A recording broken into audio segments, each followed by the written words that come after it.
So let me talk to you about the genesis of this. How did this start for you? How did this land in your lap? The genesis was I was very fortunate to get sent a script by Jonathan Fernandez, by the producer, Bill Tytler. And I read the script. I loved the story. I had not heard of the actual crime.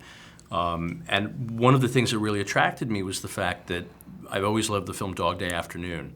And I always thought that that movie had everything in terms of a true crime story. It had the scope, it had drama, it had the sadness, it had like a love story that provoked it all, and yet you really didn't hear of the story. It was on the news for 5 minutes. And that's what I kind of dug about this, too. I went like, Tommy and Rosie have this fantastic thing that they enact and this destiny that they go towards, and ultimately it was in the paper for a few minutes. So I signed on. I said, I want to work on this. I want to develop the script with you guys. And that's how it came to me.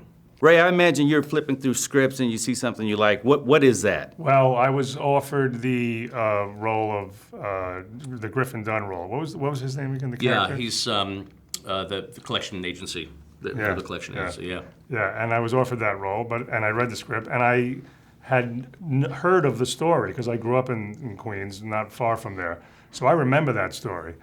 So the script was really interesting and intriguing and well done. I didn't take to that character, so I asked, can I play the reporter? And you responded, and we met, and we hit it off, and here we are. Yeah. You've been interviewed over the years by reporters like myself. Did that help with this role? Well, this guy is a little different, but yeah, I've been around reporters. I played a sports writer on Everybody Loves Raymond. You know what helped me was being a middle-aged man who is kind of searching and trying to find his way and trying to find out where he is. And that's kind of what this guy, I feel, was. He had done this for a long time, and he was burnt out a little bit. And then this story suddenly revives him. And that's kind of what helped.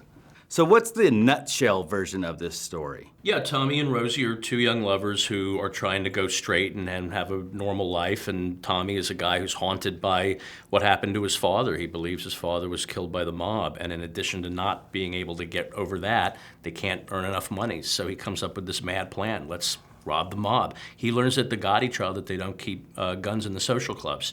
This to him means they won't get us. And it's such an insane idea, it's such an audacious plan, that it works for a while. And that's how it kicks off. And again, based on a true story. Yes. Yeah, Tommy Uva and Rosemarie DeToma. This happened in Queens in 1991, 1992. Finally, you have to talk to me about the actors playing Tommy and Rosie. They were fantastic. Yeah, Michael Pitt and Nina Arianda, Tommy and Rosie. These are both, to me, they're both they're like life forces. They're just these huge talents. They'll go anywhere, that you'll let them. So as a director, for me, it was all about unleashing them, giving them space, letting them find that's, the reality. I loved shooting long takes with them and letting them go, letting them try different things. And the thing is that the movie really rests on, do you believe the two of them?